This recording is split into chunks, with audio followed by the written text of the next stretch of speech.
கலாத்தியர் 4ஆம் அதிகாரம் 22, 23.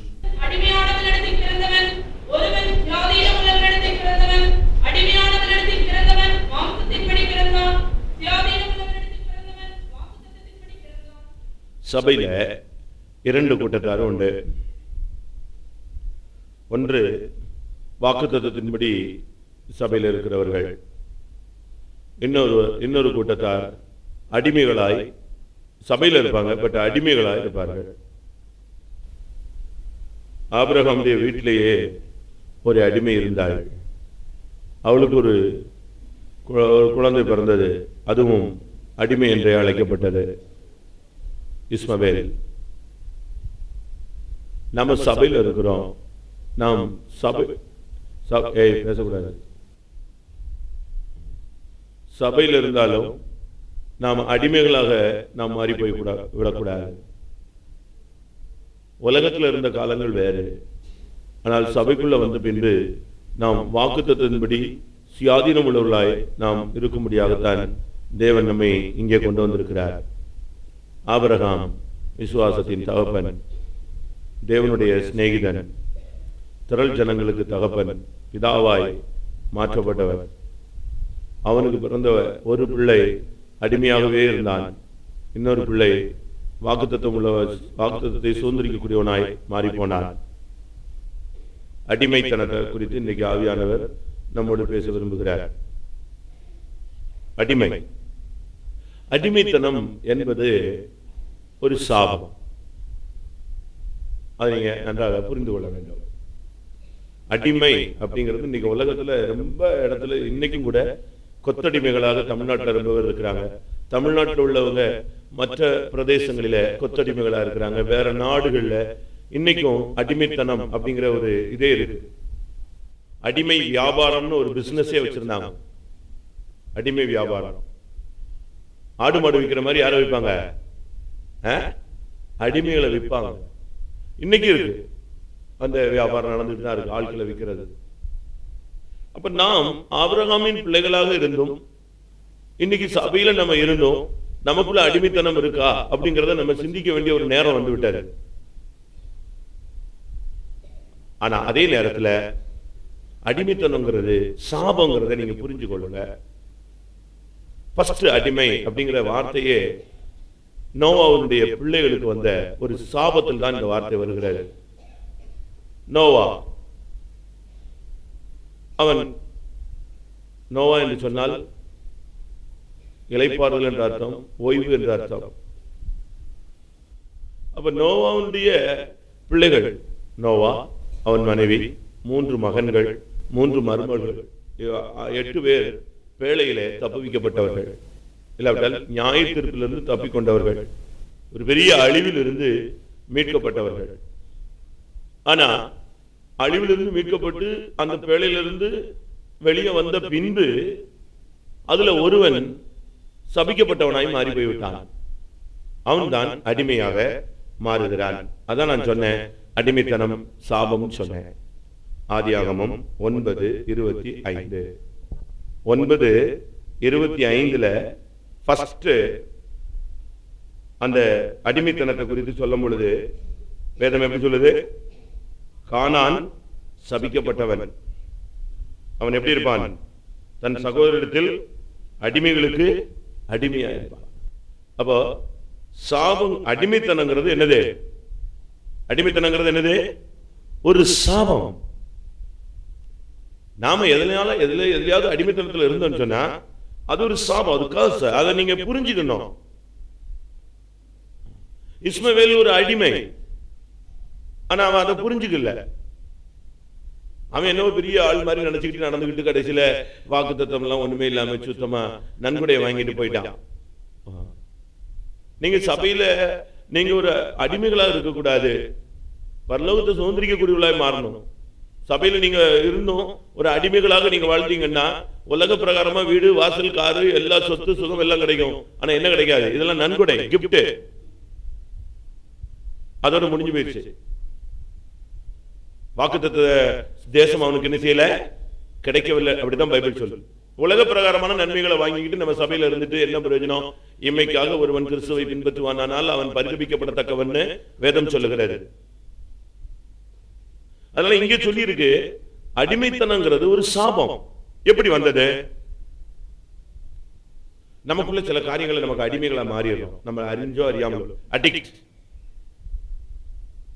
அப்படிதானே? கரெக்ட் தானா?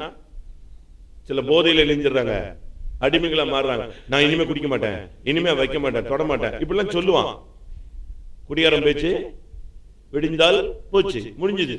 மறுபடியும் அடுத்த நாள் குடிச்சுதான் வருவான். அதுல என்ன பிரயோஜனம்? நமக்கு சில சுவாவங்கள்ல, சில பழக்க வழக்கங்கள்ல நாம் அடிமைகளாக இருக்கோம். அதுக்கு காரணம் என்ன? ஒன்று சாபம்னு சொன்னேன். இந்த சாபம் வர்றதுக்கு காரணம் என்ன?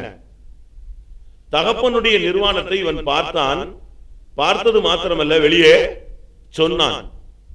மற்றவருடைய குறைகளை நீ காண்பது ஒரு குற்றம், அது நீ வெளியே சொன்னால் இன்னொரு குற்றம். இதனால உனக்கு ஒரு சாபம் வரும். ஏதாவது ஒரு கெட்ட பழக்கத்துல நீ அடிமையாய் மாறுவாய். உங்களுக்கு புரிஞ்சிருக்கும் நினைக்கிறேன். ரிப்பீட் பண்ணணுமா?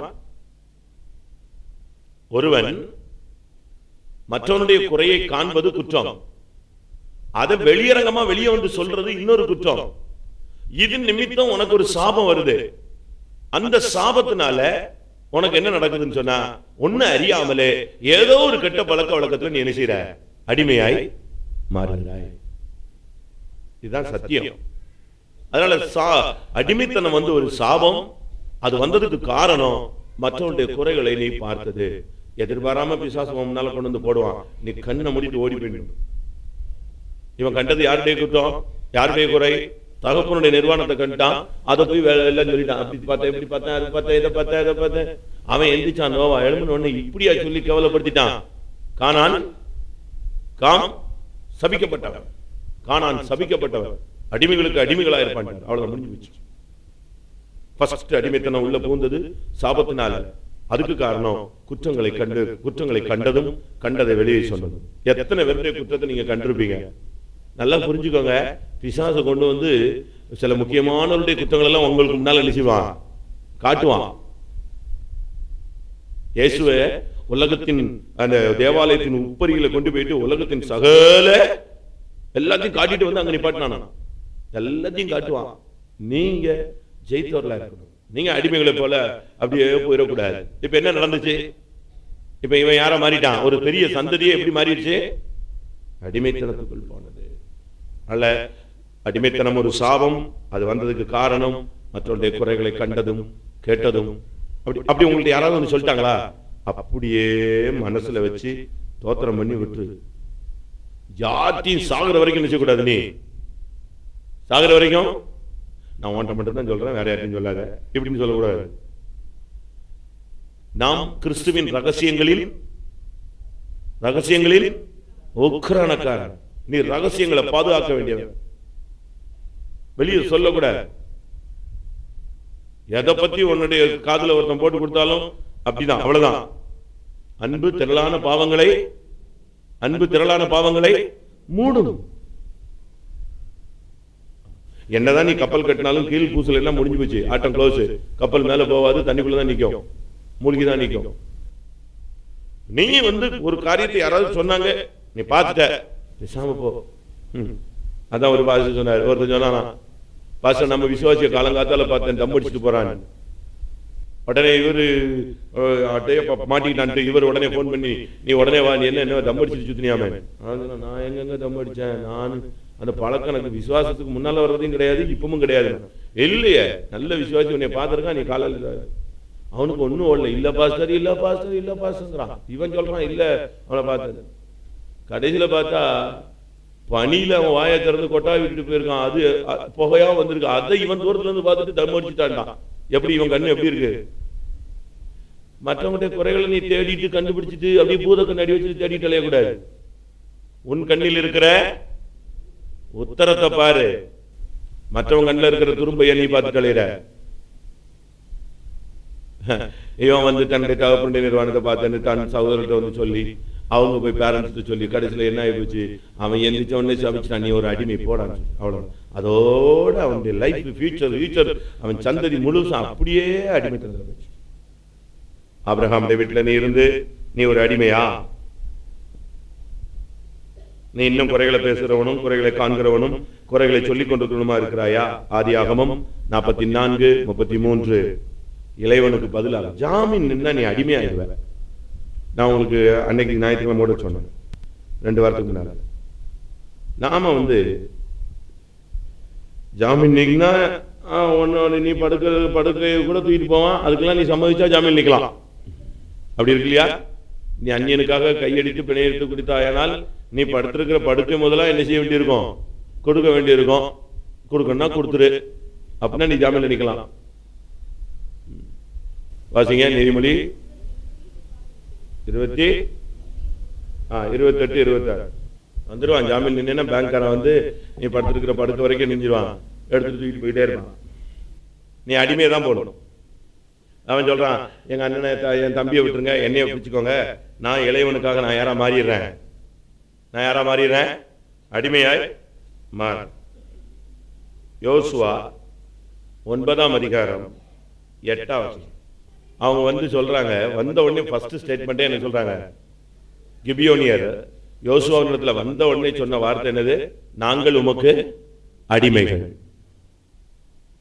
அப்படின்னு சொல்லிட்டு ஒரு பொய்யை சொல்லிட்டான், ஏமாத்திட்டான். கடைசியில பாருங்க, இவங்க ஏமாத்தினாங்க, கடைசியில இவங்களை யாராவே மாத்திட்டாங்க, அடிமையாவே மாத்திட்டான். வாழ்க்கையில ஏமாற்றக்கூடாது. நீ ஏமாற்ற ஆரம்பிச்சுன்னா கர்த்தர் உன்னை அடிமையா மாத்திடுவார். தயவு செய்து விசுவாசிகள், புறஜாதிகள் மத்தியில, விசுவாசிகள் மத்தியில எந்த இடத்துலயும் இந்த ஏமாத்துற பழக்கத்தை தயவு செய்து வைக்காது. அது வந்து நீங்க நினைக்கிறீங்க ஒரு திறமைன்னு நினைக்கிறீங்க, ஆனா அது வந்து தேவனுடைய நாம நிச்சயப்படும், தூஷிக்கப்படும். உடனே சொல்லலாம், பெந்தேகோஸ்காரன் என்ன செஞ்சுட்டான், ஏமாத்திட்டான். ஏசு இப்படித்தான் உங்களுக்கு சொல்லி கொடுக்குறாரா? உங்க கோயிலில் உங்க பாஸ்டர் இப்படித்தான் பேசுறாரா? இப்படித்தான் பேசுவான். அவனுக்கு என்ன தெரியும்? பாஸ்டரை பத்தி தெரியும், இயேசுவின் சிலுவையை பத்தி அவனுக்கு என்ன தெரியும்? அவன் நீ செஞ்ச ஏமாத்த மட்டும்தான் அவனுக்கு என்ன செய்யும் தெரியும். நீ பண்ண பித்தலாட்டம் தான் அவனுக்கு முன்னால நின்றுகிட்டே இருக்கும், இப்படி பண்ணிட்டானே, இப்படி பண்ணிட்டானே. அதனால இந்த விஷயத்துல நீங்க ரொம்ப கவனமா இருக்கணும். இவன் இந்த கிபியோனியர்லாம் வந்துட்டு அவங்க சொன்னாங்க, நாங்க அந்த ஊர்ல இருந்து வந்தோம், இந்த ஊர்ல இருந்து வந்தோம், அவ்வளவு தூரத்துல இருந்து வந்திருக்கோம், எவ்வளோ தூரம் வந்து பாரு, நாங்க புறப்படும் போது நாங்க வச்சிருந்த சாப்பாடெல்லாம் நெஞ்சிருச்சு, எல்லாம் பூசணம் புத்துருச்சு, அவ்வளவு தூரத்துல இருந்து வந்தோம் பாருங்க, செருப்பு போட்டு வந்தோம், புது செருப்பா போட்டு வந்தேன், வர நடந்து தேஞ்சி நெஞ்சிருச்சு, பிஞ்சு ஒண்ணு இல்லாம போச்சு. இவனு யோசுவாவும் அப்படியே நம்பி அப்படியே ஏமாந்து விட்டான். நம்மளும் பயங்கரமா ஏமாத்துறாங்க. நீங்க விசுவாசிகள் தயவு செய்து ஏமாத்துறது நிப்பாட்டி, யாரையும் ஏமாத்தாது. அது திறமைன்னு சொல்லக்கூடாது, அது ஒரு கலைன்னு சொல்றான் நம்ம ஆள். அது கலையா? அது கலை அல்ல, களவு, அது தோல்வி. அது கடைசியில் பாருங்க 22ஆம் வசனம் 27ஆம் வசனம், அவ்வளவுதான், கடைசி வரைக்கும் அடிமையா மாத்திட்டான். நான் எதுக்கு இதெல்லாம் சொல்லிட்டு வரேன்னா, அடிமைத்தனம் எப்படி நமக்குள் வருகிறது? ஒன்று சாபமும், மற்றொன்று மற்றவருடைய குறைகளை காண்பதும், அடுத்து வெளியே சொல்லுவதும், அடுத்து மற்றவர்களுக்காக ஜாமீன் நிற்பதும். அதாவது ஜாமீன் நிற்க கூடாதுன்னா எங்க அண்ணனுக்காக நான் நிற்காம யார் நிற்பேன்? நான் ஒண்ணு தப்புன்னே சொல்லல. உங்க அண்ணனுக்காக நின்னுக்கோ, அக்காவுக்காக நின்னுக்கோ, விசுவாசிக்காக நின்னுக்கோ, யாருக்குனாலும் போய் ஜாமீன் நின்னுக்கோ. பிரச்சனை வந்தா அதுல உள்ள அடிமைத்தனத்தை நீ என்ன செஞ்சுக்கணும்? சால்வ் பண்ணிக்க வேண்டியது உன்னுடைய பகுதி. அப்ப போய் நீ அவன் வீட்டு வாசல போய் நின்றுட்டு சண்டை ஓட்டுக்கிட்டு நான் உனக்காகத்தானடா கொடுத்தேன் அப்படின்னு சொல்லிட்டு உடனே அதுக்கு ஒரு பாஸ்டர், அதுக்கு ஒரு 2 ஊழியக்காரங்க, பஞ்சாயத்து, அப்படிலாம் வரக்கூடாது. இந்த கிபியோனர் வந்து ஏமாத்தினாங்க, கடைசியில பார்த்தா ஏமாத்தினா அடிமைத்தனம் தான். நம்முடைய ஜீவிதத்துல இருந்து ஏமாற்றுகிற பழக்கங்கள், வஞ்சிக்கிற பழக்கங்கள் எதுவுமே இருக்கக்கூடாது. ஸ்ட்ரைட்டா நீங்க போங்க, நல்ல முடியலன்னு சொல்லுங்க, இல்லைன்னு சொல்லுங்க, மன்னிப்பு கேளுங்க. நெகேமியா 9:35-36. ஊழியம் செய்ய வேண்டிய நேரத்துல ஊழியம் செய்யாவிட்டால் நீ அடிமையாய் மாறுவாய். ஏதாவது ஒரு அந்த ஊழிய நேரத்துல நீ அதை செய்யலன்னா நீ அடிமைத்தனம். அவர்களுக்கு முன்பாக நீ திறந்து வைத்த செழிப்பும் விசாலமான தேசத்தில் அவர்கள் ஊழியம் செய்யாமல் போன அப்படின்னால அடுத்த வசனத்துல இருக்கு, அவர்கள் அடிமைகளாய் போனார்கள். இப்ப நமக்கு சிவகாசியில எவ்வளவு திறந்த வாசல் இருக்கு? செழிப்பான வசதி வாய்ப்பு இருக்கு, ஊழியம் செய்யலாம். ஆனா நீங்க நம்ம அநேகர் என்ன செய்யறது இல்ல, ஊழியம் செய்யறது இல்ல. அதனால என்ன நடக்குது, ஒரு அடிமைத்தனத்துக்குள்ள நம்ம போறோம். ஊழியம் செய்ய வேண்டிய நேரத்தில் ஊழியம் செய்யாவிட்டால் நாம் அடிமைகளாய் மாறுவோம். யுத்த நேரத்தில் தாவீது யுத்தத்துக்கு போலையே, எங்க உட்கார்ந்துட்டு இருந்தா, யுத்தம் நடந்துட்டு இருக்கு. இவனை ராஜ்யத்தை காப்பாற்றுகிறதுக்காக எத்தனையோ சகோதரர்கள் தாய் தகப்பனை விட்டு மனைவி பிள்ளைகளை விட்டுட்டு அங்க நின்று அடிபட்டு ரத்தம் சிந்திக்கிட்டு இருக்கான். இவனுக்காக, இவன் ராஜ்யம் நிக்கணுங்கிறதுக்காக, இவன் அபிஷேகம் பண்ணப்பட்டவன் பாதுகாக்கப்படணும்னு இவனுக்காக ராஜ்ய விஸ்தாரத்துக்காக போராடிட்டு இருக்கான். இவர் எங்க உட்கார்ந்திருந்தாரு, எங்க உட்கார்ந்திருந்தாரு? உபவாச ஜெபம் உனக்கு தானே நடக்குது, சுத்திரிப்பு கூட்டம் உனக்காகத்தானே நடக்குது, சர்வீஸ் உனக்காகத்தானே நடக்குது, யார யாருக்கு நடக்குது, எனக்கா நடக்குது, எல்லாம் உனக்கு தானே, உன்னுடைய நன்மைக்கு தான் செய்யறோம். ஆனா நீ என்ன செய்ய மாட்டேங்கிற, அந்த நேரத்தை நீ பயன்படுத்த மாட்டேங்கிற. கடைசியில் என்ன ஆயிடுச்சு, தாவீது பாவத்துக்கு அடிமையானான். அப்படித்தானே, தோல்வியில விழுந்தான். அதனால ஒரு குழந்தையும் செத்து போச்சு, ஒரு உரிய அருமையான ஒரு ஊழியன் செத்து போனான். நீ அந்த நேரத்தில் ஊழியம் செய்ய வேண்டிய நேரத்தில் ஊழியம் செய்யணும். அது எந்த ஊழியமோ, சின்ன ஊழியமா இருந்தாலும் சரி, பெரிய ஊழியமா இருந்தாலும் சரி, ஊழியம் செய்ய வேண்டிய நேரத்தில் ஊழியம் செய்யாமல் விட்டால் நெகேமியா 9:36 படி நீ ஒரு அடிமையாய் மாறுவாய். ஏதோ ஒரு ஸ்பிரிட் வந்து உன்னை அடிமைப்படுத்தும். ஜெபம் பண்ண வேண்டியத்தில் ஜெபம் பண்ணலன்னா தூக்கம் வந்து அடிமைப்படுத்துது, வேலை செய்ய வேண்டிய நேரத்தில் வேலை செய்யலைன்னா சோம்பேறித்தனம் வந்து அடிமைப்படுத்துது. அப்படித்தானே? அதுக்கு ஒரு மாற்றம், ஒரு அடிமைத்தனத்தின் ஆவி வந்து உன்னைய கண்ட்ரோல் பண்ணும். அதனால இந்த விஷயத்துல ஏன் அடிமைத்தனம் வருகிறதுங்கிறதுக்கு இதான் பாயிண்ட். ஒன்னு, ஊழியம் செய்ய வேண்டிய நேரத்தில் நம்ம ஊழியம் செய்யாததும், மற்றவர்களை ஏமாற்றினதும், மற்றவர்களை வஞ்சித்ததும், ஜாமீன் நின்னதும், அடுத்து நிர்வாணத்தை மற்றவருடைய குறைகளை கண்டதும், அதை வெளியே சொன்னதும். இப்படி செய்யும் பொழுதெல்லாம் நமக்குள்ள ஏதாவது ஒரு தீய பழக்கம், ஒரு கெட்ட பழக்க வழக்கம், ஒரு துணிகரம் நம்ம வந்து என்ன செஞ்சிருது, அடிமைப்படுத்திடுது. அது தூக்க மயக்கத்தின் ஆவியா இருக்கலாம், கனநித்திரையின் ஆவியா இருக்கலாம், ஒரு சோம்பேறித்தனத்தின் ஆவியா இருக்கலாம், ஒரு நிர்விசாரத்தின் ஆவியா இருக்கலாம், ஒரு சுகபோக ஆவியா இருக்கலாம். ஏதோ ஒண்ணு வந்து நம்மளை வந்து கண்ட்ரோல் பண்ணி நீ ஒரு அடிமைங்கிற தன்மை கொண்டு வருது. இன்னைக்கு பாருங்க, அதுல இருந்து விடுதலை பெற முடியல. ஒரு நான் சின்ன பிரதரா இருக்கும்போது பெரிய பிரதர் வந்து ஒருத்தன் பேசிக்கிட்டு இருந்தான். அதில் ஒரு வாலிப பையன் ரொம்ப அழகா டக் பண்ணி அடிச்சுட்டு வந்திருந்தான், அழகா வந்திருந்தான், பேசிட்டே இருந்தான். பேசிட்டே இருக்கும்போது டக்குன்னு எக்ஸ்கியூஸ் மீன்ட்டு வெளியே போயிட்டான். என்னடா அவன் பேசிட்டு இருக்கும்போதே மன்னிப்பு கேட்டு வெளியே போறானேன்னு பார்த்தா, நாங்களாம் சின்ன பிரதர் வெளியே நின்று பார்த்தா அவன் பிரதர் ரூம்ல இருந்து வெளியே வந்து கையில போதையை இன்ஜெக்ட் பண்றான். வேகமா பாக்கெட்ல இருந்து எடுத்து சிரிஞ்சு அடிச்சு சரன்னு ஏத்துறான். ஏத்திட்டு திருப்பி எல்லாத்தையும் மூடிட்டு உள்ள போயிட்டான். ஒன்றும் ஓடல. கடைசி பார்த்தா அவன் சொல்றான், எனக்கு பேசிட்டு இருக்கும்போது என்ன வந்துருச்சு, அந்த போதை இறங்கிட்டதுனால கை காலெல்லாம் உதறிடுச்சு அப்படின்ட்டு வெளியே வந்து எப்படி இருக்கும், பாக்கெட்ல ஏதோ வச்சுக்கிட்டே இருக்கான். அடிமைத்தனம் உள்ள வச்சுக்கிட்டே இருக்கணும். அடிமைத்தனத்தின் ஆவி விட்டுச்சுன்னா உன்னை பிடிச்சு வச்சுக்கோ. அதுக்கு என்ன ஜெபம் பண்ணாலும் இல்ல. நீ இன்னைக்கு மனம் திரும்பி, நான் இனிமே யாரு குறையும் பார்க்க மாட்டேன் சுவாமி, அப்படி எனக்கு கண்களுக்கோ காதுகளுக்கோ மற்றவங்க குறை வந்துச்சுன்னா நான் யார்ட்டையும் என்ன செய்ய மாட்டேன், சொல்லவே என் தாசனை இல்லாமல் குருடன் யார், நான் அனுப்பினவனை இல்லாமல் செவிடன் யார். நான் வந்து இனிமே பாவ விஷயங்கள்ல மற்றவங்களுடைய குறைகள் விஷயத்துல நான் ஒரு குருடனை போல போவேன். யாராவது ஏதாவது வந்து சொன்னா நான் செவிடனை போல என்ன செய்வேன், போவேன். அப்படின்னு இருந்தா நீ எந்தெந்த பாவத்துல எந்தெந்த குறைகள்ல புத்தீனத்துல நீ அடிமையா இருக்கியோ அதுல இருந்து நினைஞ்சிடலாம், வெளியே வந்துடலாம். உன் தகப்பனுடைய குற்றத்தை வெளியே சொன்னா யாருக்கு கேவலம், சபை விசுவாசிகளுடைய குற்றத்தை வெளியே சொன்னா யாருக்கு கேவலம், உன் பிள்ளைகளுடைய குறைகளையும் உன் புருஷனுடைய குறைகளையும் அவர் சரியில்லை இவன் சரியில்லை அவ சரியில்லைன்னு சொல்றது யாருக்கு கேவலம், உனக்கு தானே, உன் சபைக்கு தானே. ஆண்டோட நாமம் தானே தூஷிக்கப்படுது. கடைசியில் நீ அடிமையாய் மாறுற.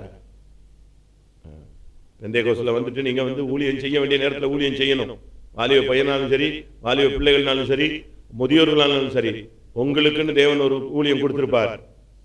உன்னுடைய கிருபைக்கு தக்கதாக, உனக்கு இருக்கிற அபிஷேகத்துக்கு தக்கதாக, உனக்கு இருக்கிற நேரத்துக்கு தக்கதாக, உனக்கு இருக்கிற பலனுக்கு தக்கதாக ஒரு ஊழியம் கர்த்தர் நிச்சயமா நினைச்சிருப்பாரு. நீ ஆவியில அபிஷேகம் பெற்ற காலங்களில் உனக்கு கொடுத்திருப்பார். அதை சாகர வரைக்கும் நீ என்ன செய்யணும், செய்யணும். அப்படி அந்த ஊழியத்தை நீ செய்யாத பட்சத்துல நீ ஏதாவது ஒரு கெட்ட பழக்கத்துக்கு நீ என்ன செஞ்சிருவ, அடிமையாய் மாறுவாய். சரி, நெக்ஸ்ட் ஸ்டெப். எதுக்கெல்லாம் நாம் அடிமைகளாய் இருக்கக்கூடாது? ஆதியாகமம் 9ஆம் அதிகாரம் 25ஆம் வசனம். நீங்க அடிமைகளாக இல்லாவிட்டால் சகோதரர்களுக்கு அடிமைகளாக போகக்கூடாது. சில வீட்டில் பாருங்க, அண்ணனை ஓவர்டேக் பண்ண முடியலம்பாங்க. அண்ணனுக்காக சத்தியத்தை விட்டுற முடியுமா? நான் சொல்ற பாயிண்ட் தவறா நீங்க புரிஞ்சிடக்கூடாது. கானான் சபிக்கப்பட்டவன், அவன் யாருக்கு அடிமையா இருப்பான்? அந்நியனுக்கு அல்ல, யாரு? சகோதரருக்கு அடிமையா இருப்பான். முடிஞ்சு போச்சு. இந்த சகோதரன் அவனை அப்படியே மிதிச்சுக்கிட்டே இருப்பான். நீ சகோதரனோடு பாசமாக அன்பாக இணைந்து இருக்கிறது தவறல்ல. ஆனா அடிமையா நீ மாறி அப்படியே இருந்திடக்கூடாது. 1 கொரிந்தியர் 7:23.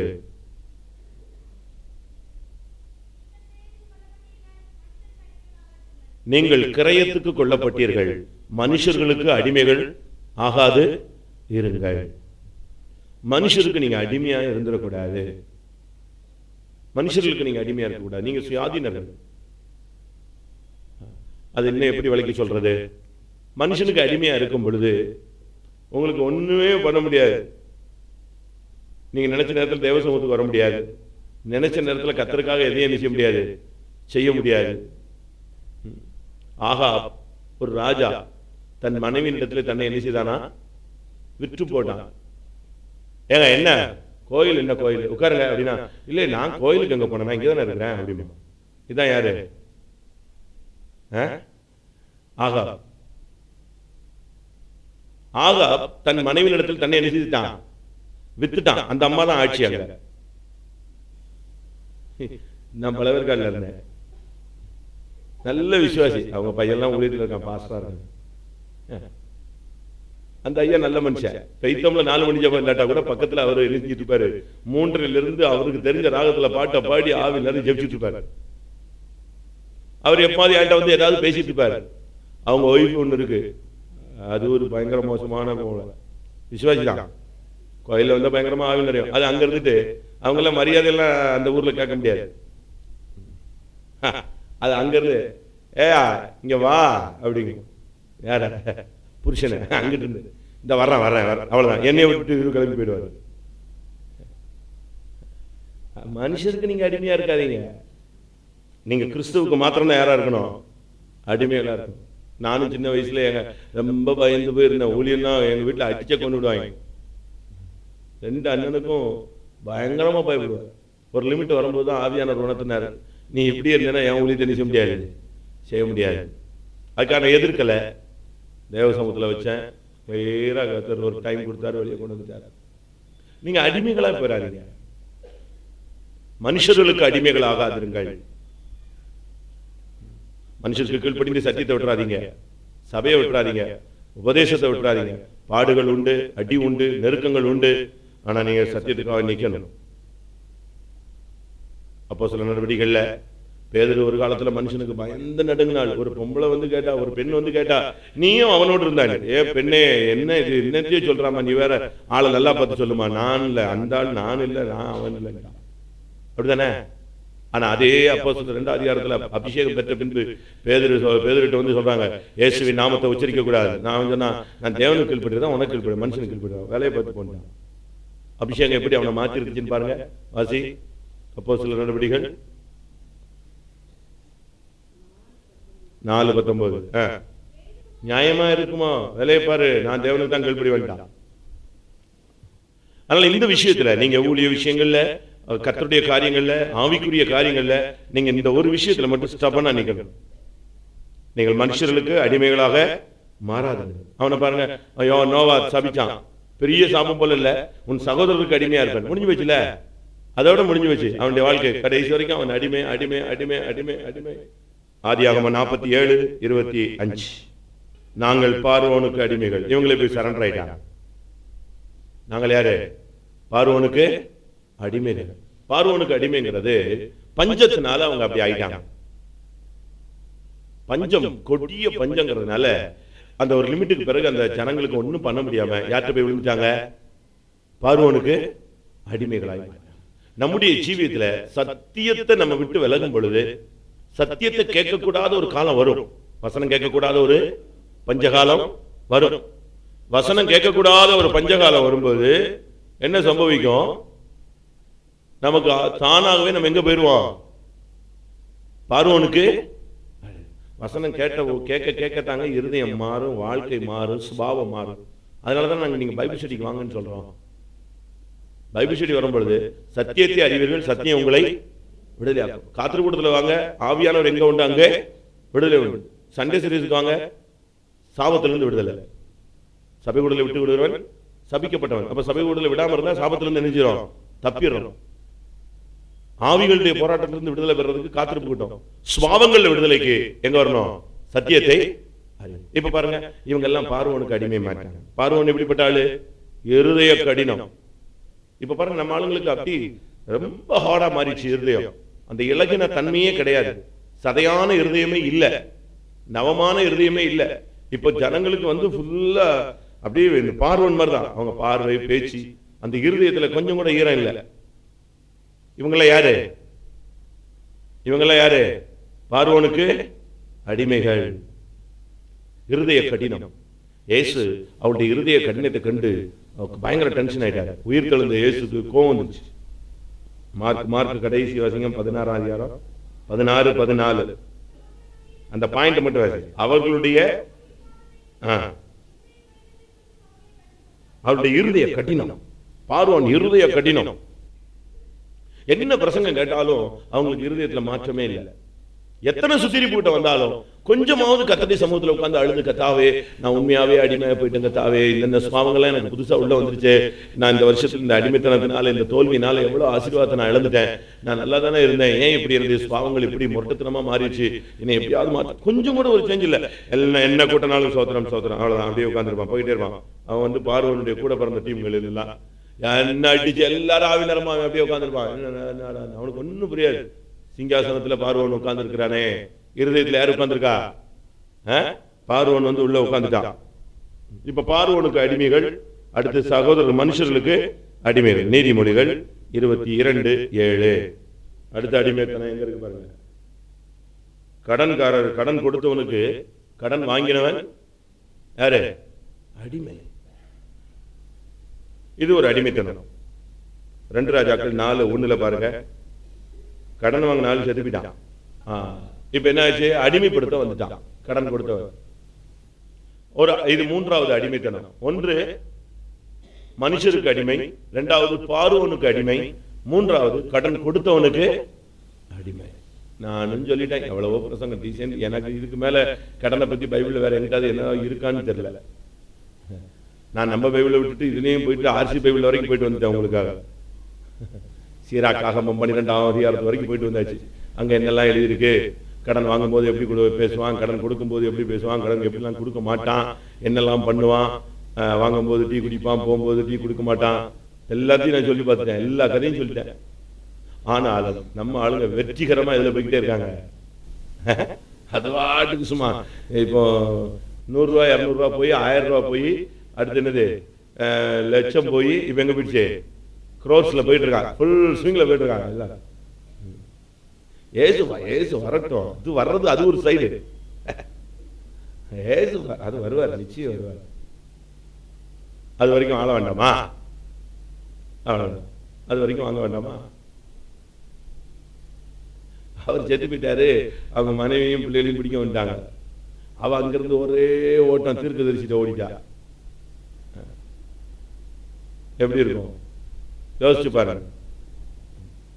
கடன் கொடுத்தவனுக்கு அடிமை. இது ஒரு சாபம், இது ஒரு சாபம்.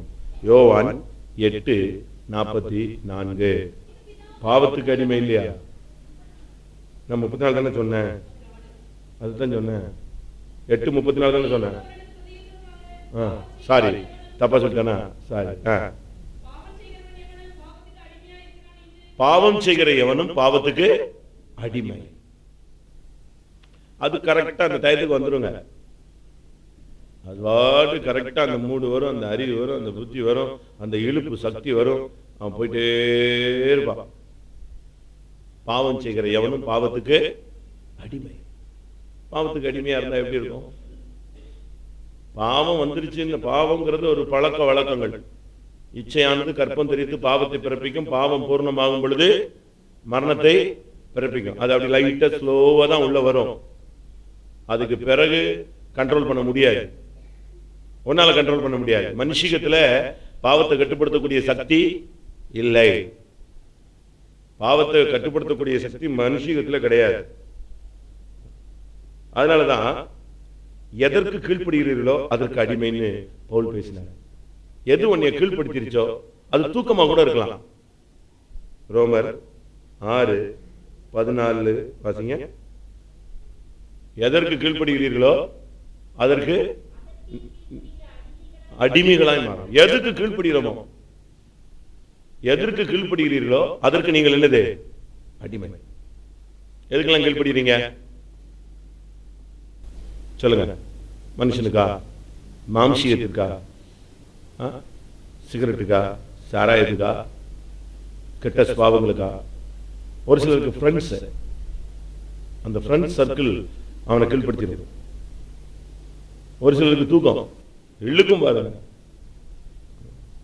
அவனை எழுக்க முடியாது. யூதா பாலசிங்கம் அவன் மடங்கி படுத்தான், அவனை எழுப்புகிறவர் யார்? தூங்குகிறவனை எழுப்பிடலாம், தூங்குற மாதிரி நடிக்கிறவன் நினைக்க முடியாது, எழுப்ப முடியாது. தூங்குறாங்க பாருங்க, அது வாட்டு தூங்கிட்டே இருப்பான். அது ஒரு அடிமைத்தனத்தின் ஆவிங்க. உங்களுக்கு அப்படி ஆவி இருக்கா? எதற்கு கீழ்ப்படுகிறீர்களோ அதற்கு அவன் என்ன செய்யறான்? எது உன்னை ஜெயிச்சிருச்சோ அதுக்கு நீ என்னது? அடிமை. பைபிள் அப்படிதான் சொல்லுது. எதற்கு, எதினால் ஒருவன் ஜெயிக்கப்பட்டிருக்கிறானோ அதற்கு அவன் எப்படி இருக்கிறான்? அடிமையா இருக்கிறான்னு 2 பேதுரு 2:19 இருக்கு. வாசிக்கலாம் பிறகு. அதுல இன்னொரு பாயிண்ட் இருக்கு, அதை நான் பிறகு பேசுறேன். எதுக்கெல்லாம் நீங்க அடிமையா இருக்கிறீங்க? எதுக்கெல்லாம் கீழ்ப்படுறீங்க? உங்களுடைய ஜீவிதத்தில் எதுல, இதெல்லாம் நான் விளக்கமா சொல்லணும்னு அவசியம் கிடையாது, நீங்களே இதை புரிஞ்சுக்கோங்க. எதுக்கெல்லாம் ஒரு விசுவாசியோ ஒரு ஊழியக்காரனோ அடிமையா இருக்கிறானோ, எதெல்லாம் அவனை கீழ்படுத்துதோ, எதெல்லாம் ஒருத்தனை ஓவர் கம் பண்ணிருச்சோ அதுக்கெல்லாம் அவன் யாரு? அடிமை. அது என்னன்னா சொல்லட்டும், கரெக்டா அந்த ஸ்பிரிட் இழுத்துரும். அதுல இருந்து இன்னைக்கு கர்த்தர் கிருபையாய் விடுதலை தர வேண்டும். கலாத்தியர் 2:4 படி பார்க்கும் பொழுது நியாயப்பிரமாணத்துக்கு நீங்கள் அடிமை. ஒரு சிலர் நம்ம சபைக்கு வந்துட்டு பிறகு கூட மற்ற சபை உபதேசங்களுக்கு அடிமைகளாக இருக்கிறார்கள். உபதேசத்துல வித்தியாசத்தை நீங்க புரிஞ்சுக்கணும். ஆமா, எல்லாம் பைபிள் ஒண்ணுதான், போயிரு அங்கேயே போ, ஏன் இங்க வர? ப்ராப்ளம் ஒன்றும் தப்பே கிடையாது. நம்ம சொல்றோம் இல்லையா, இங்க ராபோஜனம் எடுத்தா வேற எங்கேயும் நிச்சயக்கூடாது. இங்க ராபோஜனம் எடுத்துட்டா அவன் போய் வேற எங்கேயும் நிச்சயக்கூடாது, ராபோஜனம் எடுக்க கூடாது. பைபிள் ஒண்ணுதான், ரைட்டு, பைபிள் ஒண்ணுதான், நீ அங்கேயே போலாமே, தடை இல்லையே. அப்படி யாரையும் நம்ம பிடிக்கிறது இல்லையே. நியாயப்பிரமாணத்துக்கு நீ அடிமையா இருக்கக்கூடாது. மற்ற சபையினுடைய உபதேசங்கள் ஒரே உபதேசம், அப்போஸ்தல உபதேசத்துல தான் நீ என்ன செய்யணும்? அடிமையா இருக்கணும். அதுக்கு மட்டும்தான் கீழ்ப்படியணும். கிறிஸ்துவின் உபதேசத்தை சொல்லாமல் ஒருத்தன் இன்னொருத்தன் வந்தான்னா நீ அவனுக்கு விஷ் பண்ணா கூட அவனுடைய துர்க்கிரிகளுக்கு நீ என்னது? பங்குள்ள. மற்ற பாஸ்டர்ஸ் மற்றவங்களுக்குலாம் நீங்க விஷ் பண்றது நான் தப்புன்னு சொல்லலை. ஆனா உபதேசத்துல விகற்பம் இருந்தால் அவனுடைய குற்றங்களுக்கு நீங்கள் என்ன செய்கிறீர்கள்? உடன்படுகிறீர்கள். நான் மற்ற பாஸ்டர்ஸுக்கு நான் எதிர்ப்பும் கிடையாது, ஒன்றும் கிடையாது. அவங்க அந்த அழைப்புல அவங்களுடைய அழைப்புக்கு அவங்க ஊழியம் செய்றாங்க, நம்முடைய அழைப்புக்கு நம்ம என்ன செய்றோம்? ஊழியம் செய்றோம். அவனுடைய ட்ராக் வேற, நம்ம ட்ராக் வேற. நியாயப்பிரமாணத்துக்கு நீங்கள் அடிமைகளா இருக்கீங்களா? இந்த சபைக்குள்ள வந்துட்ட பிறகு நீங்க மற்ற சபையினுடைய நடவடிக்கைகளுக்கு நீங்க அடிமைகளா இருக்கக்கூடாது. இல்லாவிட்டால் நியாயப்பிரமாணம், பழைய ஏற்பாடு, அவைகளுக்கு நீங்கள் நினைக்கக்கூடாது, அடிமைகளாக இருக்கக்கூடாது. ஒருவன் நியாயப்பிரமாணத்துக்கு கீழ்ப்படிந்திருந்தால் அவன் கிருபையை விட்டு, இந்த கிறிஸ்துவை விட்டு பிரிந்து கிருபை நின்று விழுந்தவன். கலாத்தியர் 5:4. கிறிஸ்துவை விட்டு பிரிந்து கிருபையிலிருந்து விழுந்தவன் தான் நியாயப்பிரமாணத்துல அடிமையா இருப்பான். நியாயப்பிரமாணத்துக்கு அடிமைகள். அதனால இந்த உலக இந்த மற்ற சபை பிரமாணங்கள், மற்ற சபை கொள்கைகள், மற்ற சபை கோட்பாடுகள் அதெல்லாம் நீங்க ஃபாலோ பண்றதா நீங்க அங்க போகலாம். திறந்து கொடுக்குறோம். வருஷ கடைசியில் நீ அங்க போய் நெஞ்சிரு, புது வருஷத்துல இருந்து அங்க மெம்பரா நெஞ்சிக்க ஸ்டார்ட் பண்ணிக்கோ. ஆட்சேபனையே இல்லை, எந்த ஆட்சேபனையும் கிடையாது. நீ அங்கே போலாம், அதே சபையில இருக்கலாம். அந்த பாஸ்டர் உனக்கு நல்லவரா இருப்பார், அந்த பாஸ்டர் அம்மா அதை விட நல்லவரா இருப்பார், அந்த பாஸ்டர் பிள்ளைகள் இதை விட நல்லவர்களா இருப்பார்கள். எங்க ஜனங்கள்லாம் மோசமானவங்க தான், ஒத்துக்கிறேன். அவங்க ரொம்ப உங்களுக்காக எல்லா விதத்திலும் ஒத்தாசையா இருப்பார்கள். நல்லது, போலாம். நியாயப்பிரமாணத்துக்கு நீ கீழ்ப்படிய விருப்பமா இருந்தால் நீங்கள் அதுக்கு அடிமைகளா இருந்தால் நீங்க அதுக்கு போகலாம். அப்போஸ்தல உபதேசத்துக்கு கீழ்ப்படிய மனதா இருந்தால் எங்களுடைய இதுக்கு என்ன செய்யலாம், நீங்க இருக்கலாம். ஆரோக்கியமான உபதேசத்தை நாங்கள் பேசுவோம். ஆரோக்கியமான உபதேசங்கிறது கொஞ்சம் வலிமையானது, கொஞ்சம் பலமானது. அது குழந்தைகளுக்கு ஏற்றுக்கொள்ளாது. நீ ஆவிக்குரிய ஜீவிதத்தில் குழந்தையா இருந்தால் அது உனக்கு என்ன செய்யாது, ஏற்றுக்காது. அது கொஞ்சம் ஹார்ட் டயட், கொஞ்சம் ரொம்ப வித்தியாசமானது தான். அது பலமானது, கொஞ்சம் ரஃபா தான் இருக்கும். ஆபரேஷன் தியேட்டர்ல போயிட்டு டாக்டர் கொஞ்சம் பார்த்து பண்ணுங்கலாம் சொல்ல முடியாது. அவன் வியாதிக்கு ஏற்ற மாதிரி தான் பார்ப்பானே தவிர உன்னை முகத்துக்கு ஏற்ற மாதிரிலாம் என்ன செய்ய முடியாது, பார்க்க முடியாது. ஆபரேஷன் தியேட்டருக்குள்ள போயிட்ட பிறகு முகத்தை பார்த்துட்டு ஐயோ பாவம் இந்த பிள்ளை, அதனால லேசா 2 தையல் போட்டு விட்டுருவோம்னா திருப்பி நீ வியாதியஸ்தனாதான் நெஞ்சிட்டே இருக்கணும், அப்படிதானே? அங்க போன பிறகு இதெல்லாம் கிடையாது. சுத்திரி கூட்டத்தில் கொஞ்சம் ரஃபா தான் இருக்கும். ஏன்னா எப்படியாயினும் உங்களை பரவாயில்ல, கர்த்தர் உங்களை மன்னித்தார், ஹல்லேலூயா, எல்லாரும் ராபோஜன் எடுன்னு நான் சொல்லிட முடியாது. அது பிரைவேட்ல சொல்லிக்கிட்டே இருப்பான். அப்படி சொன்னாதான் அவன் காணிக்க கொடுப்பான், வீட்டில் உட்காந்து இருப்பான், சபைக்கு வருவான். இங்க அப்படிலாம் கிடையாது. நீ செத்து போயிடாத, அபாத்திரமாய் போஜனபானம் பண்ணி விடாதே, இப்படித்தான் நம்ம நினைச்சிடோம் சொல்றான். ஏன்னா எப்படி ஆயிரம் புது வருஷத்துல நீங்க எல்லாரும் ஆண்டவர் வந்தா வருகையில போகணும். புதிய வருஷம் ஒரு ஆசீர்வாதமா இருக்கணும். நம் நிமித்தமாகவே நம்முடைய ஆசீர்வாதம் நெஞ்சிடக்கூடாது, தடையாயிடக்கூடாது. இப்படிக்கு தான் நம்ம போட்டு இப்ப நேரம் போல உள்ள உட்கார்ந்துருக்கிறோம். எப்படி ஆயினும் நம்ம சரியாகணும். நம்முடைய சபை முழுவதும் கர்த்தரோடு நெருங்கி வரணும். நம்ம உலக பிரகாரமா வாழ தெரியாமலாம் இங்க இருக்கிறோம். நமக்கு ஞானம் இருக்கு, அறிவு இருக்கு, புத்தி இருக்கு, நல்லா இருக்கலாம். ஆனா கர்த்தர் நம்மளை இந்த பாதையில கொண்டு வந்திருக்கிறாருங்கிறதுக்கு மறுமைக்காக நம்மளை கொண்டு வந்திருக்கிறாரு. அப்ப நம்ம சில காரியங்களை தியாகம் பண்ணணும், விடணும், விட்டு கொடுக்கணும், எல்லாம் செய்யணும் தான். அதுக்கு தான் சொல்றேன், அடிமையா ஆயிடாதீங்க, நியாயப்பிரமாணத்துக்கு அடிமைகளாய் போய் விடாதீர்கள். கலாத்தியர் 4:3 உலக வழிபாடு. நான் அதை போன வாரம் கூட சொன்னேன்னு நினைக்கிறேன். தயவு செய்து உலகத்தில் உள்ளதான அந்த பாரம்பரியம், கலாச்சாரம், சடங்காச்சாரம், அந்த முறைகள் இதெல்லாம் விட்டுருங்க. அதை 9-10 வாசிங்க அதே அதிகாரத்தில். அதான் நாள், காலம், வருஷம் இதெல்லாம் நீங்க பார்க்காதீங்க. இதுல வந்துட்டீங்க இல்லையா, விட்டுருங்க. நம்ம ஜனங்கள் இதுல கொஞ்சம் தயவு செய்து நீங்க வின் பண்ணுங்க. இல்லைன்னா நீங்க உலக வழிபாடுகளுக்கு எப்படி இருப்பீங்க, அடிமைகளாகவே போயிருவீங்க. உலக வழிபாடுகளுக்கு நம்ம மறிச்சிட்டோம். அது நமக்கு உதவி செஞ்சுதா? சாகர நாரி நம்ம கடந்தமே, உலகத்துல எல்லாரும் கைவிட்டானே, பிசாசு பயங்கர போராட்டம் இருந்துச்சு. இந்த சடங்காச்சாரம் சம்பிரதாயம் எல்லாம் நம்ம காப்பாத்துச்சா? இந்த நேரங்காலெல்லாம் காப்பாத்துச்சா? சொல்லுங்க. ஆண்டவர் கிருபையினால தானே நம்ம நிக்கிறோம். நம்ம இந்த உலக வழிபாடுகள்ல போய் சிக்கலாமா? நாளும் மாதங்களும் நேரங்களும் பார்த்து உலக வழிபாடு டைமு இதெல்லாம் பார்க்காதீங்க. இதெல்லாம் நீங்க வின் பண்ணுங்க, கர்த்தர் உங்களோடு கூட இருப்பார். உலக வழிபாடுகளுக்கு நீங்கள் அடிமைகளா அதெல்லாம் அப்படித்தான் சொல்லுவாருங்க. ஒவ்வொருத்தருக்கும் ஒவ்வொரு வழிபாடு வச்சிருக்கீங்க, ஒவ்வொரு முறைகள் இருக்கு, ஒவ்வொரு ஊர்லயும் ஒவ்வொரு பழக்க வழக்கங்கள் இருக்கு.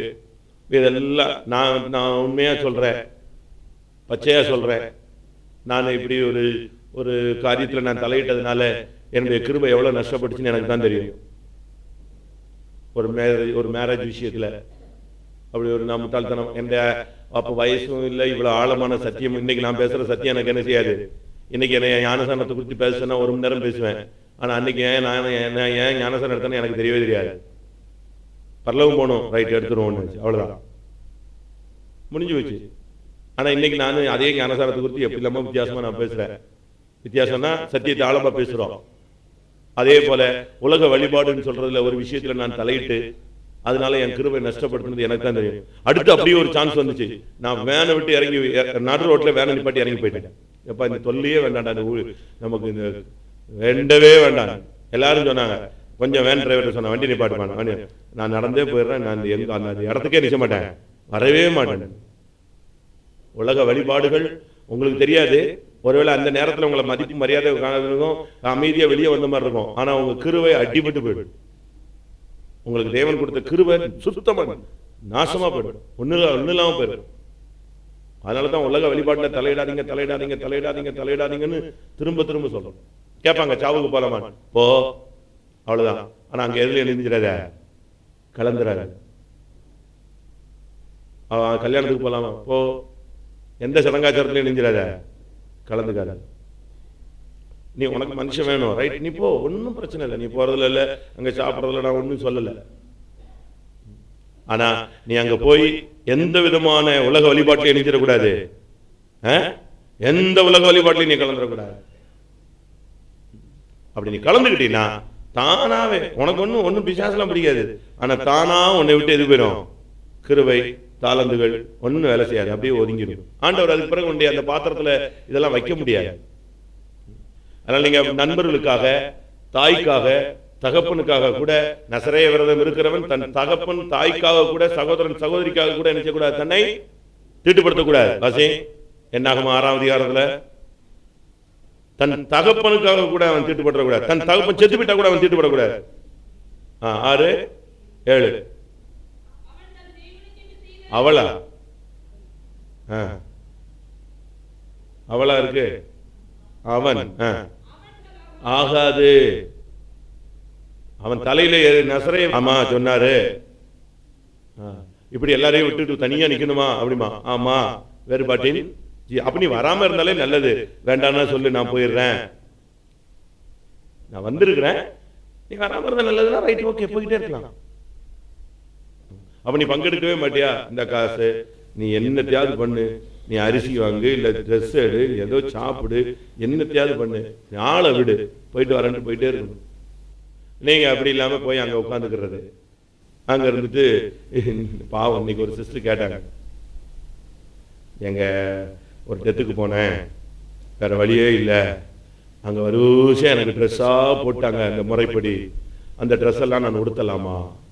நான் சொன்னேன், இது நல்ல கேள்வி, உன் மனசாட்சி உன்னை குற்றவாளியா தீர்த்துருச்சுன்னா யார்கிட்ட நெஞ்சிரு கொடுத்துரு. உன் இருதயமே உன்னை குற்றவாளியா தீர்க்குமானால் தேவன் அதிலும் பெரியவரா இருந்து உன்னை என்ன செய்வாரு, நியாயம் தீர்ப்பார்னு பைபிள். உன் மனசு சரியில்லையா, தூக்கி போட்டுரு, வெளியே கொடுத்துரு. யார்கிட்ட மனசு தெளிவா இருக்கா? நான் ஞானஸ்தானம் எடுக்கணும், மற்ற சபையில இருந்து வந்தவங்க நம்மகிட்ட கேட்டாங்க ஒரு சிலர்லாம், இந்த சத்தியத்தின்படி எடுத்திருக்கியா, ரைட், அதுல உனக்கு திருப்தி இருக்கா, ஆத்மாவில இருக்கு, விட்டுரு, அதுக்கு பிறகு ஞானஸ்தானம் வேண்டாம். சிபிஎம்ல வந்த பண்ணே நாங்கள் அப்போஸ்தலர் கையில் தான் கொடுப்போம் அப்படிலாம் நான் சொல்ல விருப்பப்படல. அவன் கரெக்டா எடுத்திருக்கானா, பைபிள் படி அப்ளை பண்ணிருக்கானா, கரெக்ட்,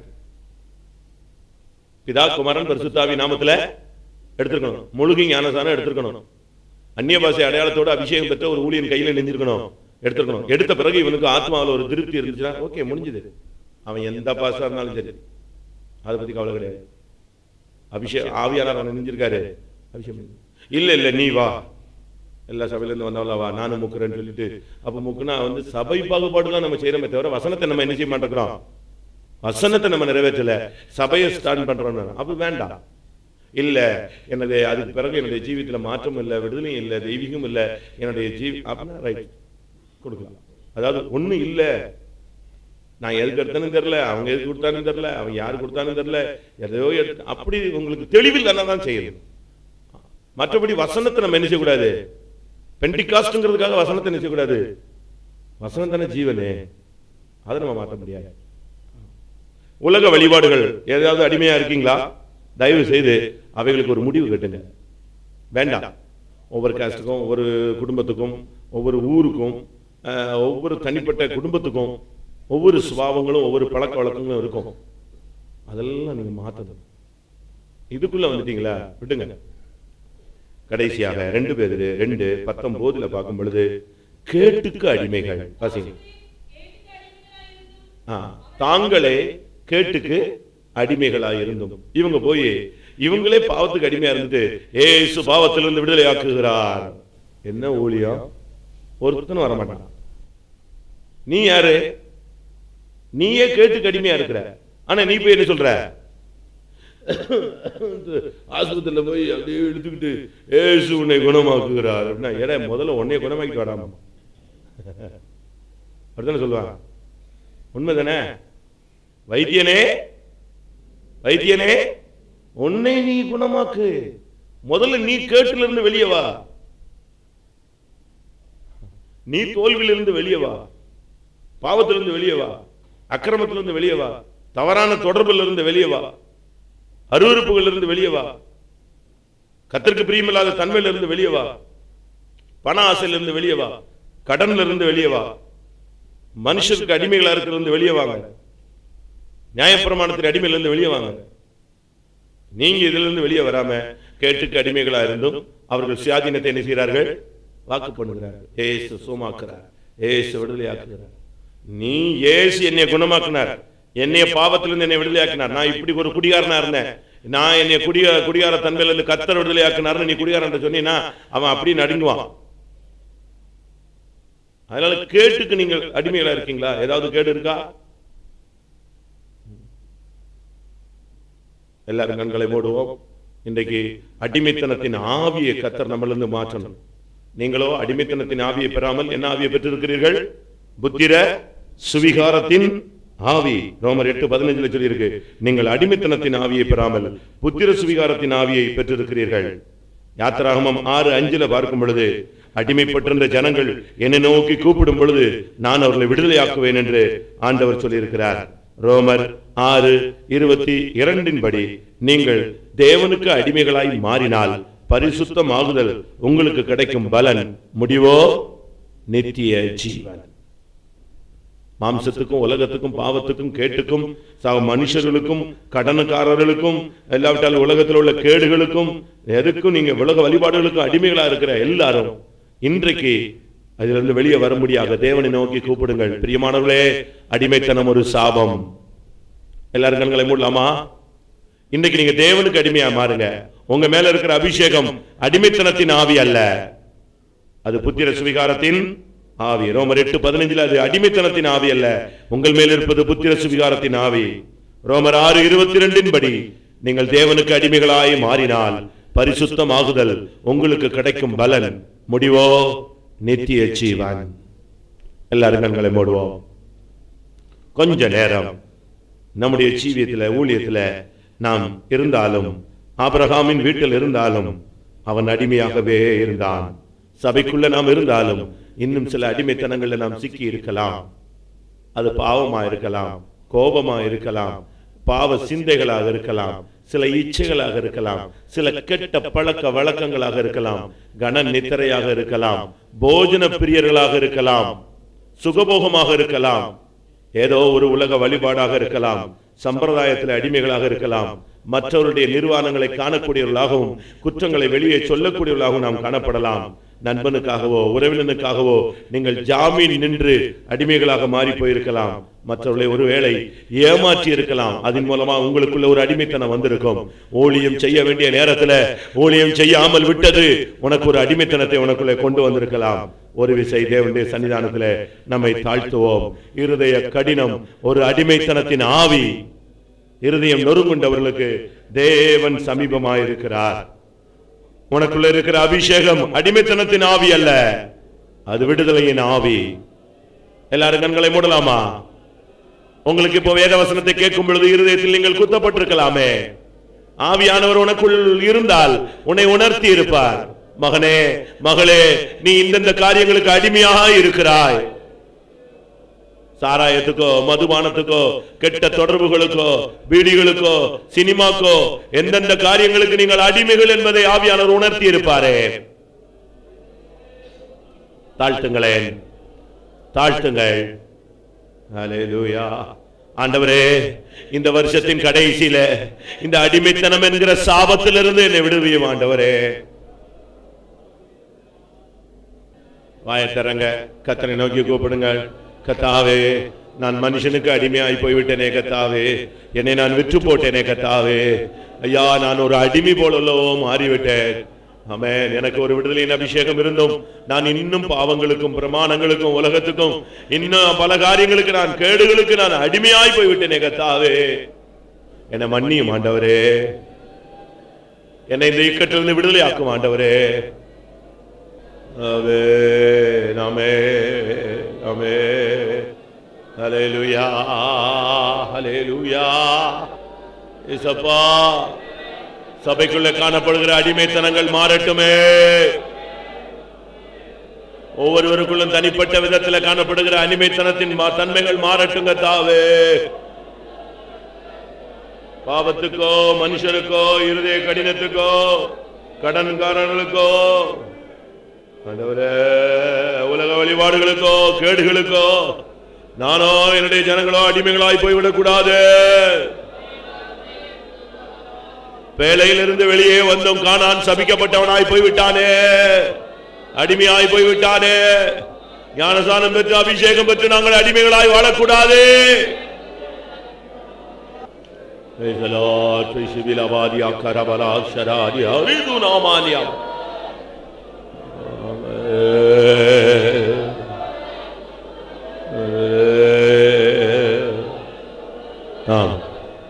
ஆமென். வேதவசனத்தின் அடிப்படையில் நான் ஒரு வேதவசனத்திலே உணர்த்தி அதிலிருந்து விடுதலை பெறத்தக்கதாக புத்திர சுவிகாரத்தின் ஆவியை கர்த்தர் நமக்குள்ள அனுப்பினதுக்காய் ஸ்தோத்திரம் பண்ணுவோம்.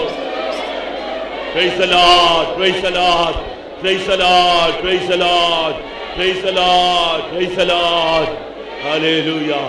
இனி நாம் அடிமைகள் அல்ல, நாம் தேவனுடைய பிள்ளைகள். கர்த்தருக்கு மாத்திரம் தான் நாம் இனிமேல் அடிமைகள். அதற்காக ஸ்தோத்திரம் பண்ணுவோம். Praise the Lord, praise the Lord. மீதியாய் உள்ள 2 சுத்திகரிப்பு கூட்டங்களுக்காக ஸ்தோத்திரம் பண்ணுவோம். எல்லாரையும் கொண்டு வந்து பரிசுத்தமாக்க முடியாய் ஸ்தோத்திரம் பண்ணுவோம். வருஷ கடைசி கூட்டங்களுக்காக ஸ்தோத்திரம் பண்ணுவோம். கர்த்தர் பெரிய காரியங்களை செய்ய முடியாய் ஸ்தோத்திரம் பண்ணுவோம். எல்லா துதி கன மகிமை அவருக்கே செலுத்தி ஸ்தோத்திரம் பண்ணுவோம். கர்த்தாவே, நாங்கள் உம்மை துதிக்கிறோம், ஸ்தோத்திரிக்கிறோம் ஆண்டவரே. இந்த வருஷ கடைசியில் இப்படிப்பட்டதான சுத்திகரிப்பு கூட்டங்களை நீர் எங்களுக்கு தந்தபடினால் நாங்கள் உம்மை துதிக்கிறோம். ஒவ்வொரு கூட்டங்களிலே தெய்வ சமூகத்தில் வந்து கர்த்தாவே வசனத்தின் வெளிச்சத்தில் ஆண்டவரே எங்களோட குருவை உணர்ந்து ஆண்டவரே அறிக்கையிட்டு மன்னிப்பு பெற்றுக்கொள்ள கர்த்தாவே ஒரு நிமிஷம் நீ உதவி செய்து கொண்டிருக்கிறபடினால் உமக்கு நன்றியோட ஸ்தோத்திரம் ஆண்டவரே. இயேசுவே ஸ்தோத்திரமையா ஸ்தோத்திரம். கானான் சபிக்கப்பட்டது போல ஆண்டவரே சகோதரர் கடுமையாகி போனது போல எங்களுடைய ஜீவியத்தில் வராதபடி கர்த்தாவே நீர் எங்களை பாதுகாக்க வேண்டும் என்று வேண்டிக் கொண்டோம். நாங்கள் மனுஷர்களுக்கு கடுமையா இருக்கக்கூடாது கர்த்தாவே, பார்வனுக்கு கடுமையாகி போயிடக்கூடாது கர்த்தாவே. நியாயப்பிரமாணத்துக்கும் உலக வழிபாடுகளுக்கும் எல்லா விதமான கேட்டுகளுக்கும் ஆண்டவரே அடிமையாகி போகாதபடி தேவனுக்கு அடிமைகளாய் காணப்பட கர்த்தாவே உதவி செய்ய உடைய கரங்கள் ஒப்பிக்கிறோம். பாவத்திலிருந்து விடுதலையாக்கப்பட்ட நீதிக்கு அடிமைகளாய் ஒவ்வொரு நிமிஷம் ஆண்டவரே ஜீவிக்கத்தக்கதான கிருபை நீர் எங்களுக்கு ஒவ்வொருவருக்கும் கட்டளையிட முடியாது கரங்கள் ஒப்பிக்கிறோம். கிருபை மேல் கிருபை பெற்று கிருபையின் சிங்காசனத்தில் வீட்டிருக்கும்படியாக நீர் எங்களை தகுதியாக்கும்படியாக நம்முடைய கரங்கள் ஒப்பிக்கிறோம். இந்த கூட்டத்தை நடத்தினதா நம்முடைய மகனை ஆசீர்வதித்து பலப்படுத்தி இன்னும் அநேக ஆயிரங்களுக்கு பிரயோஜனப்படுத்தும். எல்லா துதி கன மகிமை நீரே ஏற்றுக்கொள்ளும். மீதியான கூட்டங்கள் எல்லாம் கர்த்தரே நடத்தும். இயேசுவின் நாமத்தில் இருக்கிறோம் நல்ல பிதாவே. ஆத்துமாவே கர்த்தரை ஸ்தோத்திரி, என் மல்லுள்ள பரிசுத்த நாமத்தை ஸ்தோத்திரி. ஆத்துமாவே கர்த்தரை ஸ்தோத்திரி, பரிசுத்த சகல உபகாரங்களையும் மறவாதே. ஆமென். அல்லேலூயா, அல்லேலூயா, அல்லேலூயா. ஸ்தோத்திரம். அடுத்த கூட்டம்